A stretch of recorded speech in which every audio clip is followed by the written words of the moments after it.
Hey guys, Xaryu here, and today I have two pretty freaking awesome games for you guys today. One is RMP, one is Windwalker Mage. Let's jump right into it. I am playing this first match on Ruins of Lordaeron with Omni and Eleanor Rigby, aka Roasties, and we are fighting a Windwalker DK Holy Paladin. This is actually my boy Versace X, aka Mr. Brown, and we're having a good time today. I think this isn't a display of any perfect game or, perfect skill. This is more of a fun video because I had an awesome time in both of these matches. The priest gets paralyzed right at the start. I'm trying to get some type of CC onto the DPS, and I think we might actually try to do an opener on the paladin, not paladin.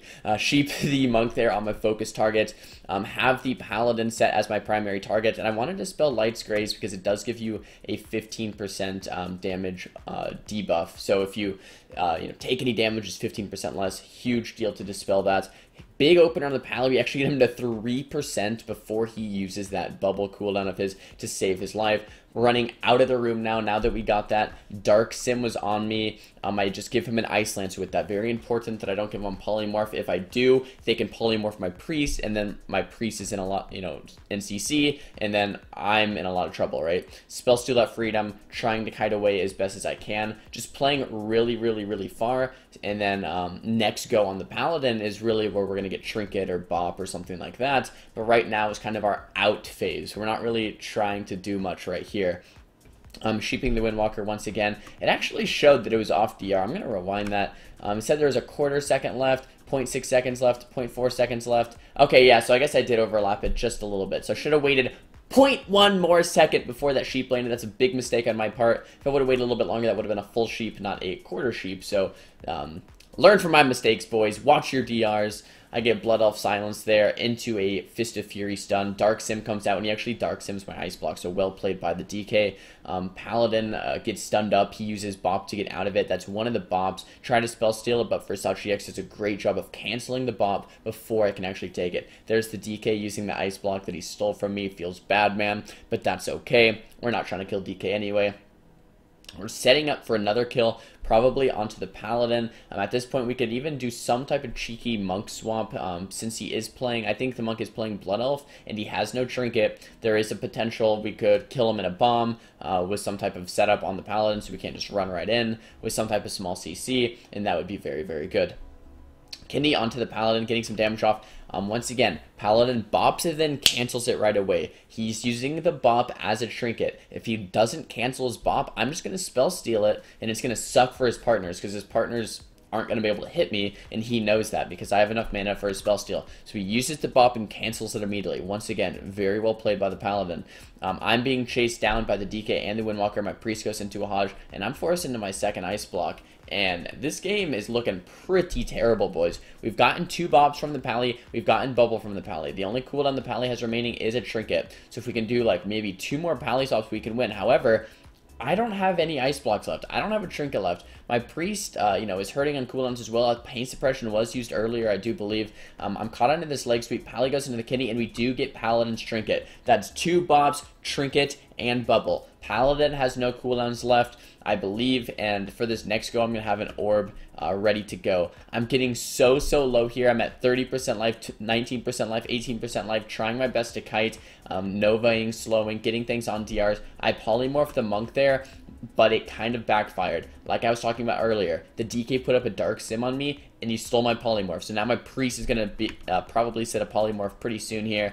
There it is. The Priest is sitting the polymorph. I'm doing my best to survive. 10% life, 9% life, 1% life, boys. At this moment, I was clenching so hard. I was like, please don't kill me. Look at that. 1% life with the shield, but then the shield gets taken down. Oh, man. I thought for sure I was dead meat here. And we're still kited, 7%, 13%, and then it was very funny. This entire time my Priest said, you're fine, and I was like, dude, I am not fine. But the whole time he said, dude, chill out, you're fine, I have Rapture up, I got you, bro. And I was fine. I trusted him. So there we go. My Rogue gets a kick onto the Pally, who, remember, has no trinket, no bobs, no bubble. We've cycled through all of his cooldowns. I sheep the Monk. Out of the kick comes a full kidney shot onto the Paladin. I'm doing my best to make my way over there when I can. Have that little sprint shield. Use the Common Storm. Use the Ice Nova Connect for 1 second, and the Paladin does go down. Ah! I cannot believe we won that game. That was so freaking awesome.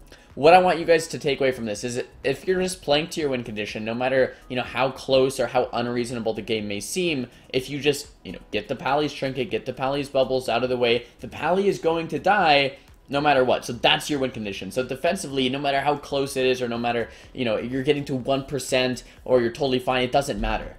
Offensively, that win condition, if it's met, you're going to win.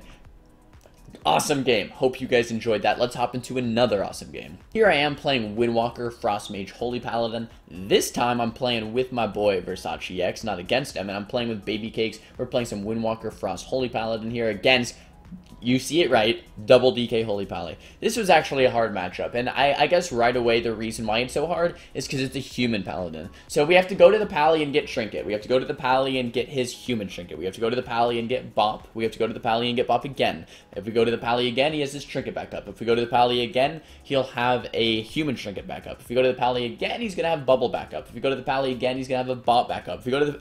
You get my drift, right? Like, you understand what I'm saying. He's almost always going to have something because he can now rotate in a human trinket along with all of his other cooldowns. So, we're going to have to do a lot of goes on this guy to make it work. First go right here, we're using quite a bit of cooldowns, and we get AMZ and human trinket. The further we push in, we actually get bubble as well. So we got 2 for 1. We got 3 for 1 right there. We got AMZ, we got human trinket, and we got bubble, and we got wall. So that's actually a really good go. However, we did use Serenity, we did use Touch of Death, and we did use Orb. I held my Icy Veins though, so that's really good. Holding the Icy Veins in the opener. I see a lot of lower rated mages using Icy Veins just always in their opener. Guys, you really want to use it depending on the situation. If this guy was like a shaman who was relentless, yeah, use Icy Veins on the opener and go for a one shot. But if it's a paladin with a trinket and a human trinket, guys, he's not going to die. He's just going to trinket or human trinket and wall. He's a paladin, right? So you can hold your veins for a better go,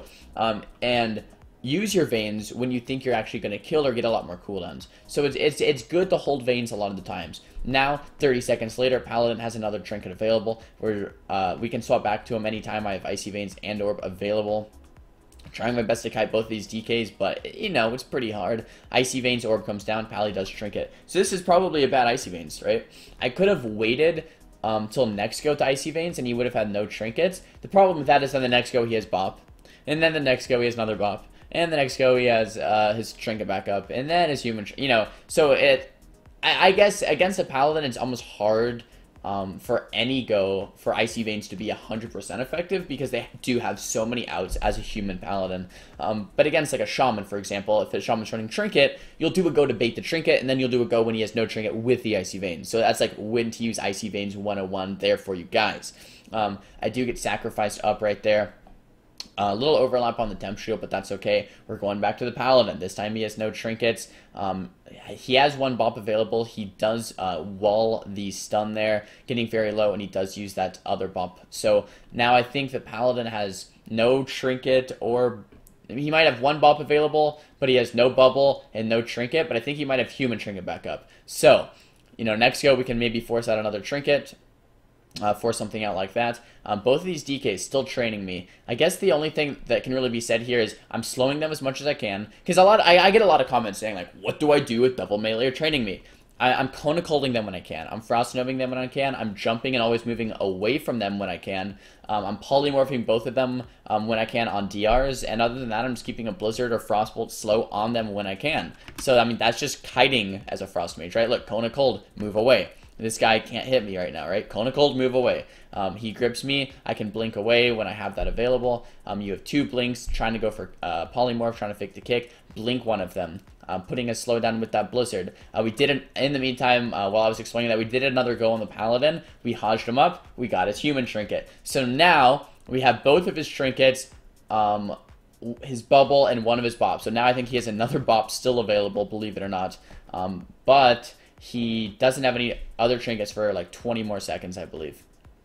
Sheeping not sheeping actually, just frostbolting, getting a lot of damage ready for this next go, putting a blizzard down on both of them to keep them slowed, Kona Cold, and just doing my best to move away from these DKs because I'm getting absolutely annihilated. Hopping in this ice block, that temp shield's going to put me back to nearly full HP. This is Breath. Breath is one of the Frost DK's offensive cooldowns. It's going to do a lot of damage. Trying to peel as best as I can before we do where Paladin goes. Sheep the DK on his ad up, sheep him again. Leg sweep comes down. All of our damage comes down, and the Pally has another trinket. So every single go this entire game, Pally has had a trinket. It was trinket, human trinket, bop, human trinket. Yeah, this is crazy. I'm just gonna let you guys watch this. Beautiful kill there onto the Paladin. If you guys didn't see what happened, we're gonna rewind that. So the Paladin had, you know, a couple more outs for all these goes. We go for him, we touch of death, we hodge onto the trinket. He's getting so low here. He has his wall up. He's getting very low. He pops Divine Favor. Divine Favor, guys, makes it so you cannot be kicked.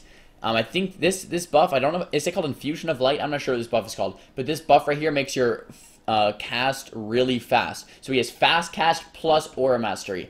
You can spell steal Divine Favor even though it doesn't have like a little glowy thing around it. Like Freedom right here is glowy, right? So it shows that you can spell steal it. Divine Favor is spell stealable. You can spell steal it and then kick the guy. So he has an Aura Mastery that you can spell steal and then kick, but he has fast cast. So you have to spell steal and then kick him, and I'm out of line of sight. So I have to blink, spell steal, and then kick the Pally in fast cast, out of line of sight. Let's watch it once again. Blink, spell steal, kick on the fast cast. Oh my, I could watch that all day long. Blink, spell steal, the kick comes in at 99%, and the Pally goes down. Beautiful kill there. I was just jumping for joy when I hit that. It's very rare that you'll get a spell steal kick onto an Aura Mastery because of you know, other buffs, or because it's just so hard to time. Spell steal is on global cooldown, and the cast is faster than a global cooldown, so you're gonna have to you know, spell steal kick, but then to add in a blink spell steal then kick, it's almost impossible. I was so happy when I did that play yesterday. I was like, that has to be a YouTube video for sure. Guys, hope you enjoyed this video. Tons of cool plays all around. Hopefully it helps you a little bit with kiting, a little bit with goes, or a little bit with game knowledge, something like that, because that's what I'm here for. Thumbs the video up if you liked it, guys. Thumbs it down if you didn't. Talk to me in the comments about what you guys want to see for next time, and don't forget to subscribe. See you guys next time.